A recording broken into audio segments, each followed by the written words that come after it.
I still remember the sound of the front door clicking behind her, that sharp finality slicing through the small apartment. 1 minute my sister was standing there, insisting she needed to figure things out with him. The next, she was gone. 9-year-old Lucas's fragile cough filled the silence she left behind.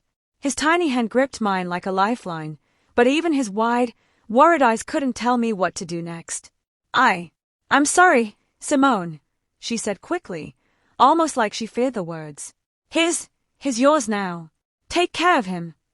I wanted to argue, to beg her not to go. But before I could, she was gone, leaving the echo of her laugh and the faint scent of her perfume as the only proof she had ever been there. The room felt impossibly empty, though Lucas was sitting right there, his small frame shivering under the thin blanket we had. I looked down at him and saw fear mirrored in his eyes, fear that was now mine too. I didn't know how to cook the meals he needed, how to handle his medicines, or how to navigate the hospital appointments that would inevitably follow. I barely knew how to handle the quiet that had fallen over our lives. And yet, when he clutched my hand and whispered, "You won't leave me too, right?" I felt a weight settle over me, heavy and inescapable. I didn't have the words, but I nodded. Somehow, I would stay. Somehow, we would survive. But that night, as the city hummed outside our windows, I realized survival was going to demand more from me than I could even imagine. And for the first time, I understood that the life I had known was gone. The first night was a blur of panic and exhaustion. Lucas's breathing rattled in the quiet room, and I checked his temperature every half hour, terrified I'd miss something. I had never managed a schedule like this before. Medicines at precise times, appointments at the hospital, meals he could actually eat without triggering his fragile system. The bills arrived the next day, stacked neatly in white envelopes that felt like a hammer striking my chest. Each one was more than I had, more than I could hope to earn. And every call from the clinic reminded me that his treatment couldn't pause, that the fragile life in my care depended on my fumbling, unprepared hands.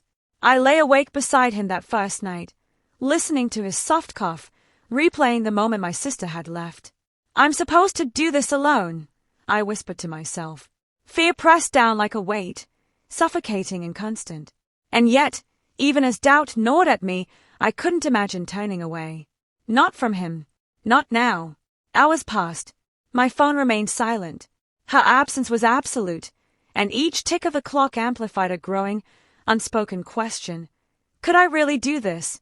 Raise a sick child on my own, without guidance, without the person who had brought him into the world? Weeks turned into months, and the weight of responsibility never lifted. Bills multiplied faster than I could pay them. Hospital visits bled into my evenings, leaving little room for sleep. And when I finally sat down for a moment of rest, Lucas would look up at me with those wide, questioning eyes and ask things I wasn't ready to answer. "Why doesn't Mom call me?" he whispered one evening, his voice fragile, almost breaking. I swallowed hard, my throat tight, and said what felt like the only truth I could offer. Sometimes people can't be here, but I'm right here. I'll always be. Outside, friends and acquaintances began to drift away, unable or unwilling to witness the slow grind of our reality. Every invitation declined. Every unanswered call was another quiet reminder that this was just us now. And some nights, I caught myself staring at her empty chair, wondering if she even thought about the child she had abandoned, wondering if she would ever return. The exhaustion pressed down like water, and I realized something unsettling. I was reaching the edge of what I could endure. I had no training, no roadmap, only the stubborn insistence that I would not fail him. And yet, the question that haunted me most in those quiet, desperate hours was, could love and duty really be enough when the world seemed to have turned its back? The years that followed were measured in hospital visits, medication schedules, and the steady drip of exhaustion. Each morning I rose before dawn, checking his vitals, packing his medicine, and reminding myself that my life had shifted entirely to orbit around his fragile health. Nights blurred into days, and days into months, yet somehow we moved forward, inch by inch. I learned to navigate insurance paperwork, to argue with doctors for every necessary treatment, to balance our meager finances down to the last cent.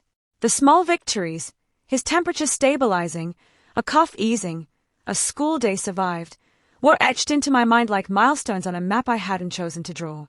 I felt invisible to the world. Friends came and went. People offered sympathy at first, then slowly, quietly, they stopped.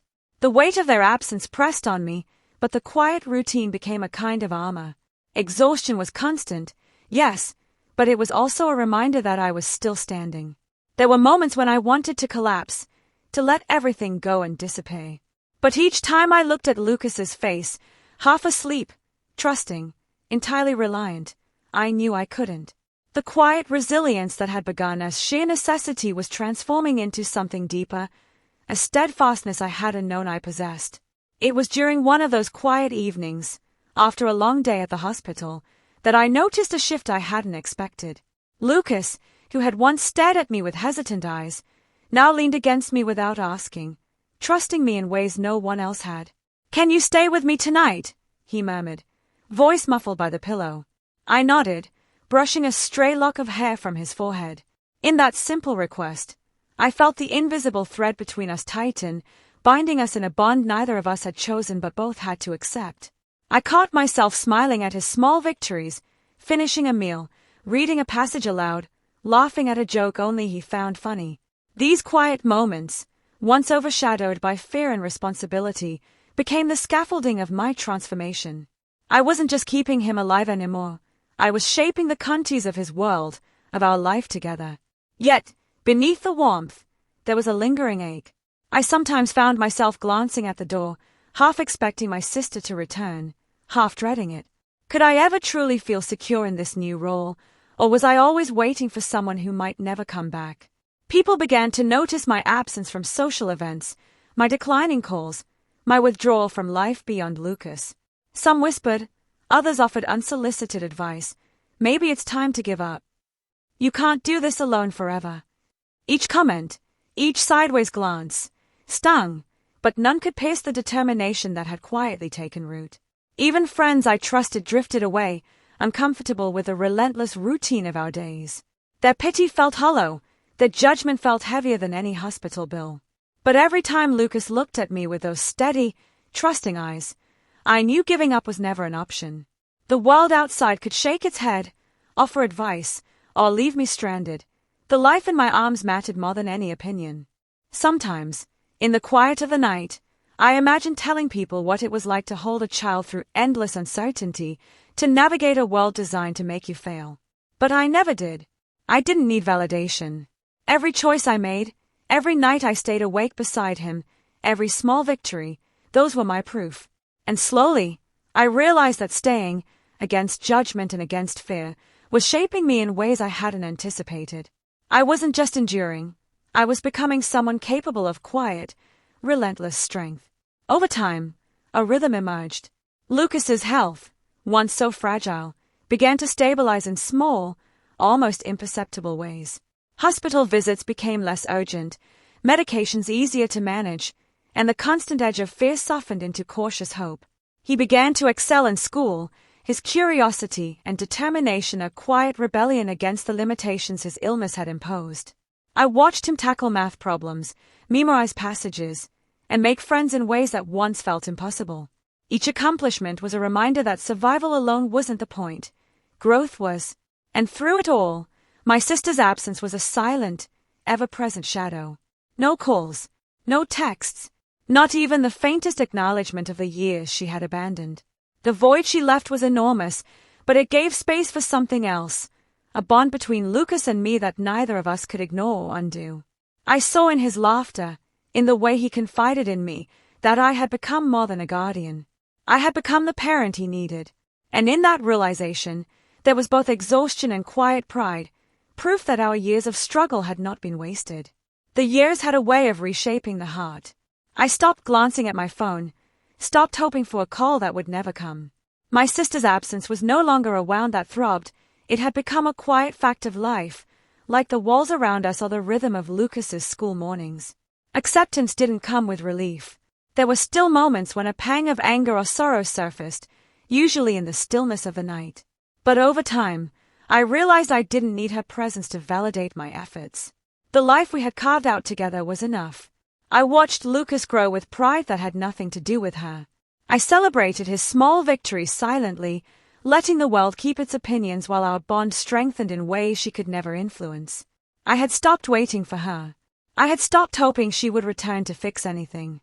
And in that surrender, that quiet letting go, I discovered a different kind of freedom, a freedom grounded in the life I had chosen to protect, the love I had fought for, and the truth I had lived every day. By the time Lucas reached adulthood, the transformation was subtle but undeniable. The boy who had clung to me in fear was now a man who moved through the world with calm assurance.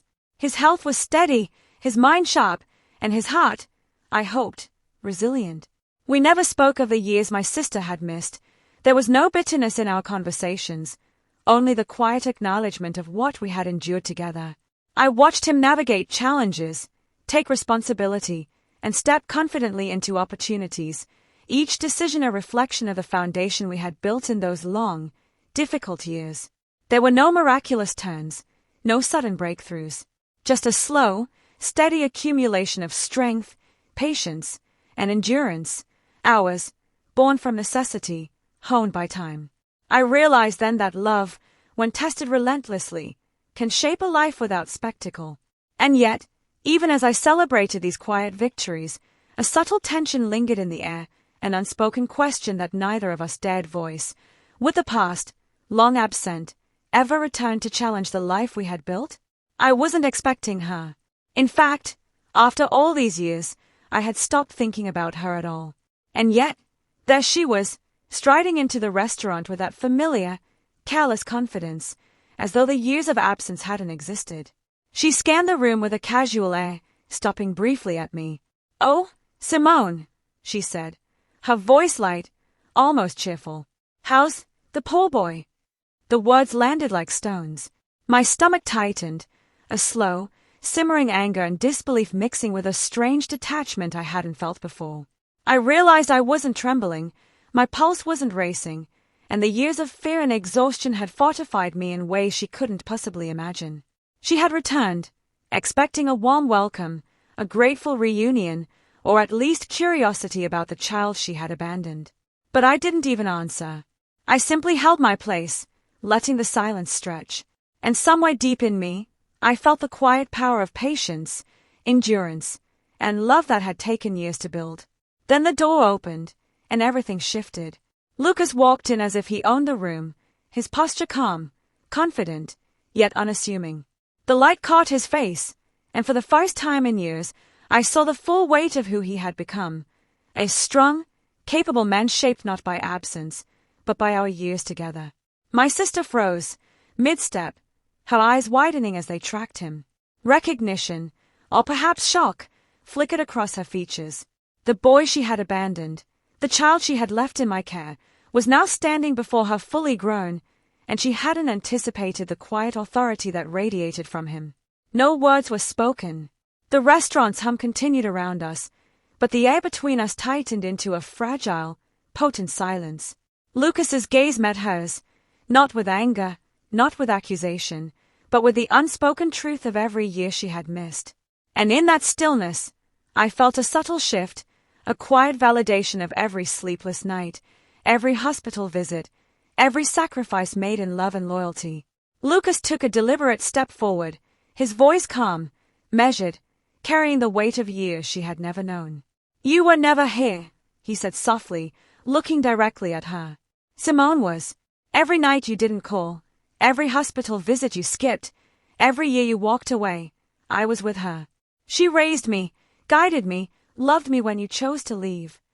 The words were simple, unembellished, yet the impact was undeniable. She blinked, searching for an argument, for an excuse, but there was none to offer.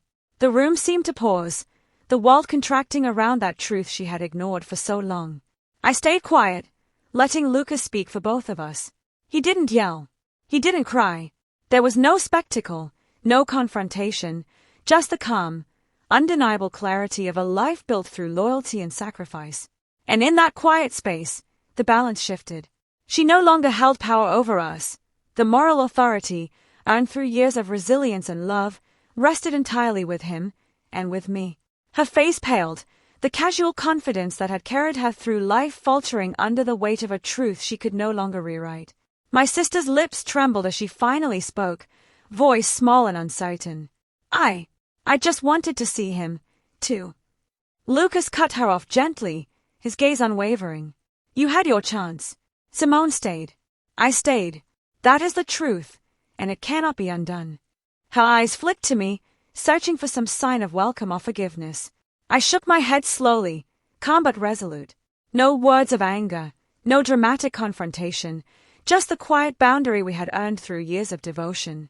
She stepped back, the realization settling like a weight she had never anticipated. She could not reclaim what she had abandoned. We had lived, endured, and loved in her absence. And that was enough. The world didn't applaud, the room didn't erupt. But in that quiet, steady moment, I felt the full measure of what we had built, an unshakable foundation of loyalty, love, and earned moral authority. After she left, I remained seated at the same table where our lives had shifted so many times before. The restaurant's hum carried on around me, ordinary and unbothered, but inside, everything felt settled. Lucas sat across from me, now fully grown, fully present, and fully ours. I traced the lines of his face with my eyes, remembering the nights I had held him through pain, fear, and uncertainty. Every sacrifice, every sleepless night, every quiet choice had led to this, a life shaped by love and loyalty, not abandonment. I realized then that the true victory had never been in her absence or her return, but in the steady, invisible power of care and endurance. We had endured, we had grown, and we had won in a way no dramatic confrontation could ever match. And for the first time in years, I felt a deep, unwavering peace. I had kept him, loved him, and in that love, we had already triumphed.